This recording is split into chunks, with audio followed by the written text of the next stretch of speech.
ಮತ್ತೊಂದು ಕಡೆ ಮೈಸೂರು ದಸರಾ ಅಂಗವಾಗಿ ಗಜಪಯಣಕ್ಕೆ ಅದ್ದೂರಿ ಚಾಲನೆ ಸಿಗ್ತಾ ಇದೆ. ದಸರಾ ಇನ್ನೂ ಕೆಲ ದಿನಗಳಿದೆ ಹೌದು, ಬಟ್ ಈಗ ಗಜಪಡೆಯನ್ನ ತಯಾರು ಮಾಡುವಂತ ಕಾರ್ಯ ನಡಿಬೇಕಾಗಿರುತ್ತಲ್ವಾ. ಹೀಗಾಗಿ ಗಜಪಯಣಕ್ಕೆ ಈಗ ಅದ್ದೂರಿ ಚಾಲನೆಯನ್ನ ಕೊಡಲಾಗಿದೆ. ಮೈಸೂರು ಕಡೆಗೆ ಆನೆಗಳು ಹೊರಡುತ್ತಾ ಇದೆ. ಹುಣಸೂರು ತಾಲೂಕಿನ ವೀರಹೊಸನಹಳ್ಳಿಯಲ್ಲಿ ಇವತ್ತು ಚಾಲನೆಯನ್ನ ಕೊಡಲಾಗಿದೆ. ಅಭಿಮನ್ಯು ಗಜಪಡೆಗೆ ಪುಷ್ಪಾರ್ಚನೆಯ ಮುಖೇನವಾಗಿ ಚಾಲನೆಯನ್ನ ಕೊಡಲಾಯಿತು. ಸಚಿವರಾದ ಮಹದೇವಪ್ಪ, ಈಶ್ವರ್ ಖಂಡ್ರೆ ಮೊದಲ ಹಂತದಲ್ಲಿ ಅಭಿಮನ್ಯು ನೇತೃತ್ವದ 9 ಆನೆಗಳಿಗೆ ಇವತ್ತು ಪೂಜೆ ಪುನಸ್ಕಾರವನ್ನು ಸಲ್ಲಿಸಿ ಕಳಿಸಿಕೊಟ್ಟಿದ್ದಾರೆ. ಯಾವ್ಯಾವ ಆನೆ ಹೊರಟವು? ಕ್ಯಾಪ್ಟನ್ ಅಭಿಮನ್ಯು, ಭೀಮಾ, ಗೋಪಿ, ಧನಂಜಯ, ಕಂಜನ್, ರೋಹಿತ್, ಲಕ್ಷ್ಮಿ, ವರಲಕ್ಷ್ಮಿ, ಏಕಲವ್ಯ ಆನೆಗಳು ಸದ್ಯ ಮೈಸೂರು ಕಡೆಗೆ ಹೊರಟಿದ್ದಾವೆ. ನಾಳೆ ಅಶೋಕಪುರಂ ಅರಣ್ಯ ಭವನ ಆವರಣದಲ್ಲಿ ಅವು ವಾಸ್ತವ್ಯವನ್ನು ಹೂಡೋವಿದ್ದಾವೆ. ಶುಕ್ರವಾರ ಅರಮನೆ ಆವರಣವನ್ನು ಗಜಪಡೆಗಳು ಪ್ರವೇಶಿಸುತ್ತವೆ.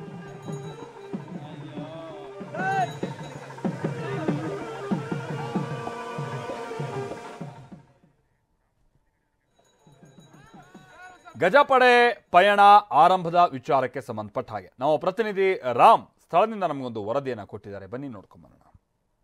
ವಿಶ್ವವಿಖ್ಯಾತ ನಾಡ ಹಬ್ಬ ದಸರಾ 2024ರ ಮೊದಲ ಕಾರ್ಯಕ್ರಮ ಗಜಪಯಣಕ್ಕೆ ಕ್ಷಣಗಣನೆ ಆರಂಭವಾಗಿದೆ. ನಾವೀಗ ಮೈಸೂರು ಜಿಲ್ಲೆ ಹುಣಸೂರು ತಾಲೂಕಿನ ನಾಗರಹೊಳೆ ಅಭಯಾರಣ್ಯದ ಹೆಬ್ಬಾಗಿಲು ವೀರನ ಹೊಸಳ್ಳಿಯಲ್ಲಿದ್ದೇವೆ. ನೀವು ನೋಡ್ತಾ ಇರಬಹುದು, ವೀರನ ಹೊಸಳ್ಳಿಯಲ್ಲಿ ಇವತ್ತು ಹಬ್ಬದ ವಾತಾವರಣ ಮನೆ ಮಾಡಿದೆ. ಹಬ್ಬದ ಸಡಗರ ಸಂಭ್ರಮ ಮುಗಿಲು ಮುಟ್ಟಿದೆ ಅಂತ ಹೇಳ್ಬೋದು. ಯಾಕಂದ್ರೆ 2024ರ ದಸರೆಯ ಮೊದಲ ಕಾರ್ಯಕ್ರಮ ಇಲ್ಲಿ ಆರಂಭವಾಗ್ತಾ ಇದೆ.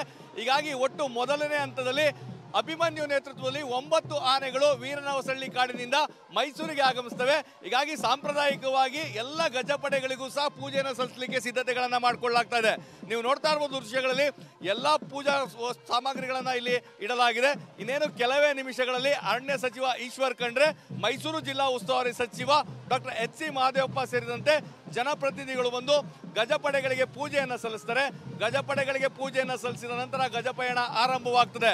ಪ್ರಮುಖವಾಗಿ ಈ ಬಾರಿಯೂ ಸಹ ಅಭಿಮನ್ಯು ಈ ಒಂದು ದಸರೆಯ ನೇತೃತ್ವವನ್ನು ವಹಿಸಲಿದ್ದಾನೆ. ಕ್ಯಾಪ್ಟನ್ ಅಭಿಮನ್ಯುವಿನ ಒಂದು ಸಾರಥ್ಯದಲ್ಲಿ ಮೊದಲ ಹಂತದಲ್ಲಿ 9 ಆನೆ, ಎರಡನೇ ಹಂತದಲ್ಲಿ 5 ಆನೆ ಮತ್ತೆ 4 ಆನೆಗಳನ್ನ ಮೀಸಲಿಡಲಾಗಿದೆ. ಒಟ್ಟು 18 ಆನೆಗಳನ್ನ ಈ ಬಾರಿ ದಸರೆಯಲ್ಲಿ ಗುರುತಿಸಲಾಗಿದೆ. ನೀವು ನೋಡ್ತಾ ಇರ್ಬೋದು, ಒಂದು ಕಡೆ ಅಭಿಮನ್ಯು, ಮತ್ತೊಂದು ಕಡೆ ಈ ಕೊನೆಯ ಭಾಗದಿಂದ ನೋಡ್ತಾ ಇರ್ಬೋದು ಕಂಜನ್ ಆನೆ ಅಂತೇಳಿ ಕಳೆದ ಬಾರಿ ಸಾಕಷ್ಟು ಒಂದು ಸಂಚಲನವನ್ನು ಮೂಡಿಸಿತ್ತು, ಮೊದಲ ಬಾರಿಗೆ ಭಾಗಿಯಾಗಿತ್ತು. ಮತ್ತೆ ಈ ಬಾರಿಯ ದಸರೆಯ ಪ್ರಮುಖ ಆಕರ್ಷಣೆ ಅಂತ ಹೇಳಿದ್ರೆ ಏಕಲವ್ಯ ಆನೆ. ಏಕಲವ್ಯ ಆನೆ ಇದೇ ಮೊದಲ ಬಾರಿಗೆ ದಸರೆಯಲ್ಲಿ ಭಾಗವಹಿಸ್ತಾ ಇದೆ. ಏನು ಅರ್ಜುನನಿಲ್ಲದೆ ಆಗ್ತಾ ಇರುವಂತಹ ಮೊದಲ ದಸರೆಯಲ್ಲಿ ಈತ ಎಲ್ಲರ ಏನು ಅರ್ಜುನನ ಸ್ಥಾನವನ್ನು ತುಂಬುತ್ತಾನೆ ಅನ್ನೋ ಒಂದು ವಿಶ್ವಾಸವನ್ನು ಮೂಡಿಸಿದ್ದಾನೆ. ಅದರ ಜೊತೆಗೆ ಭೀಮಾ, ತನ್ನ ಹೆಸರಿಗೆ ತಕ್ಕಂತೆ ತಿಂಡಿಪೋತ ಮತ್ತೆ ಅಜಾನುಭವವಾಗಿರುವಂತಹ ಭೀಮಾ, ಮತ್ತೆ ಅದರ ಪಕ್ಕದಲ್ಲೇ ಇರುವಂಥದ್ದು ಲಕ್ಷ್ಮಿ ಆನೆ, ಮತ್ತೆ ಏನು ಅಭಿಮನ್ಯು ಆನೆ ಏನಿದೆ ಕ್ಯಾಪ್ಟನ್ ಅಭಿಮನ್ಯು, ಅದಾದ ನಂತರ ವರಲಕ್ಷ್ಮಿ, ಮತ್ತೆ ಅದರ ಪಕ್ಕದಲ್ಲಿ ಇರುವಂಥದ್ದು ರೋಹಿತ್ ಆನೆ, ಮತ್ತೆ ಧನಂಜಯ ಆನೆ, ಮತ್ತೆ ಗೋಪಿ ಆನೆ. ಈ 9 ಆನೆಗಳಿಗೂ ಸಹ ಸಾಂಪ್ರದಾಯಿಕವಾಗಿ ಪೂಜೆಯನ್ನು ಸಲ್ಲಿಸಲಾಗ್ತದೆ. ಪೂಜೆಯನ್ನು ಸಲ್ಲಿಸಿದ ನಂತರ ನಾಗರಹೊಳೆ ಅಭಯಾರಣ್ಯದ ಹೆಬ್ಬಾಗಿಲು ವೀರನ ಹೊಸಳ್ಳಿಯಿಂದ ಗಜಪಯಣ ಆರಂಭವಾಗ್ತದೆ.